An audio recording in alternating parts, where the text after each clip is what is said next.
जय जगन्नाथ व्यूअर्स, स्वागत है आप सबका नॉलेज एक्सपेंडर में। इस वीडियो में हम भगवान श्री कृष्ण जी का यमलोक दर्शन के बारे में बात करेंगे।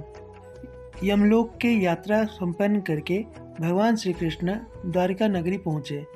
सर्वप्रथम उन्होंने भगवान बलराम जी के पास पहुँचे, उन्हें प्रणाम किया और उनके आशीर्वाद लिए। भगवान बलराम श्री कृष्ण जी को आलिंगन करके उनको आशीर्वाद दिए और उसके साथ साथ उनके कुशल मंगल के बारे में भी पूछे। उन दोनों के बीच वार्तालाप चलते समय भगवान बलराम श्री कृष्ण जी को उनके यमलोक के यात्रा के बारे में पूछे।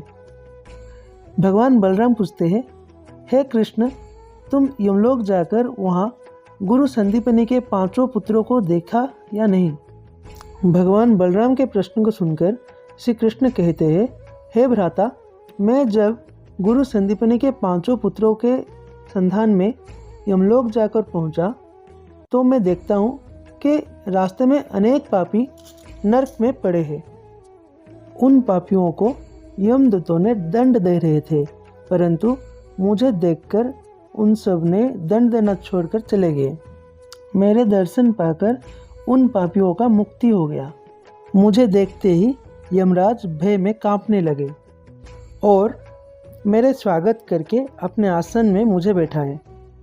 यमराज कहते हैं, हे नारायण, आप यहाँ आकर यमलोक को धन्य कर दिए और अनेक पापियों का तारणहार बने। इसके पश्चात मैं यमराज से बोला, हे धर्मराज, मैं यहाँ अनेकों कार्य के लिए आया हूँ। मेरे गुरु संदीपनी मुनि के 5 पुत्रों को आपके दूतों ने ले आए हैं। हम उन गुरु से ज्ञान प्राप्त किए और वर्तमान हम उन्हें गुरु दक्षिणा देना चाहते हैं, परंतु गुरु पत्नी गुरु दक्षिणा में उनके 5 मृत पुत्रों को आपके पास से ले आने के लिए हमें बोले हैं, इसीलिए हम यमलोक आए हैं। गुरु भ्राताओं को आप हमें लौटा देने से मेरा गुरु दक्षिणा संपूर्ण होगा। भगवान श्री कृष्ण बलराम जी से कहते हैं, मेरे यमलोक गमन से यमराज बहुत भयग्रस्त हो गए थे, परंतु मेरे जाने का कारण सुनकर वो आश्वस्त हुए।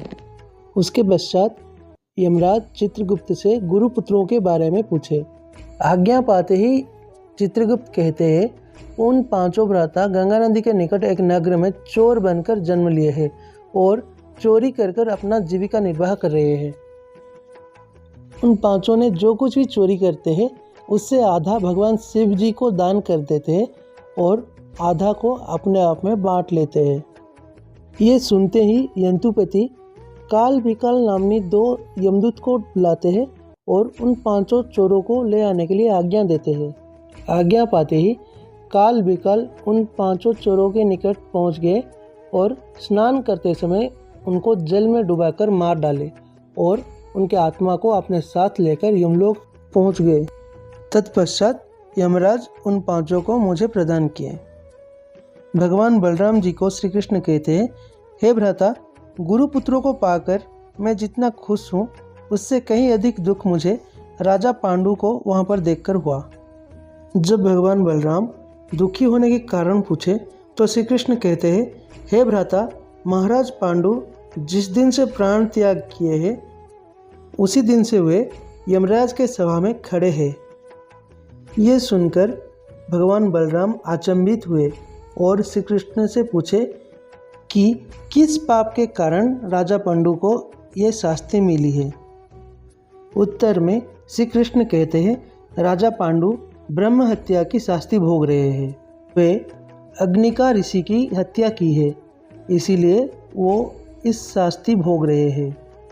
श्री कृष्ण की बात सुनकर भगवान बलराम हंसते हैं और कहते हैं, हे कृष्ण, यदि तुम्हारे रूप को देखकर इतने सारे पापी तारण हो गए तो क्यों तुम राजा पांडु की उद्धार नहीं कर पाए? इसके उत्तर में श्री कृष्ण कहते हैं, हे भ्राता, राजा पांडु ब्रह्म हत्या के दोष में दोषी है और ब्रह्म हत्या के पाप से बढ़कर कोई भी पाप नहीं है। इसके पश्चात बलराम जी कहते हैं, हे कान्हा, संभवतः तुम्हारे हृदय में युधिष्ठिर तथा राजा पांडु के लिए कोई दयाभाव नहीं है। यदि दयाभाव होता तो राजा पांडु यमलोक में इतना दंड नहीं पाते। हे कृष्ण, यदि भागीरथ तप करके गंगा जी को पृथ्वी पृष्ठ पर अवतरण करा पाए और अपने पूर्वजों के आत्मा को उद्धार कर पाए, तो 5 पांडव मिलकर क्यों अपने पिता की आत्मा को उद्धार नहीं कर पाएंगे। हे कृष्ण, तुम जाओ और जाकर युधिष्ठिर को उनके पिता के विषय में अवगत कराओ।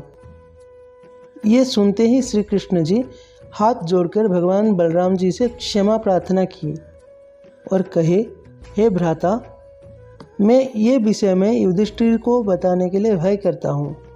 इसके पश्चात वो 2 भाई विचार करके देवर्षि नारद जी को बुलाए और उन्हीं के द्वारा हस्तिनापुर को राजा पांडु जी के विषय में वार्ता भेजे। आज्ञा पाते ही नारद जी हस्तिनापुर पहुंचकर पांडवों के निकट राजा पांडु के विषय में समस्त घटना प्रकट किए, जिसे पांडव दुख में मग्न हो गए और ये समस्या से अपने पिता को उद्धार करने के लिए विचार करने लगे। कोई भी उपाय ना पाकर अंत में युधिष्ठिर अर्जुन को कहते हैं, हे अर्जुन, हम कोई भी उपाय नहीं पा रहे हैं, इसीलिए तुम स्वयं जाकर द्वारका से भगवान श्री कृष्ण को रथ में बैठा कर ले आओ। वही हमारे पिता के मुक्ति के मार्ग दिखाएंगे। ये आज्ञा पाते ही अर्जुन रथ लेकर निकल गए द्वारिका। इस वीडियो में बस इतना ही है व्यूअर्स। नेक्स्ट वीडियो में हम बात करेंगे कि भगवान श्री कृष्ण कौन सी उपाय दिए जिससे कि राजा पांडु को मुक्ति मिलेगा। Till then, bye bye, thanks for watching. जय जगन्नाथ, जय श्री कृष्ण।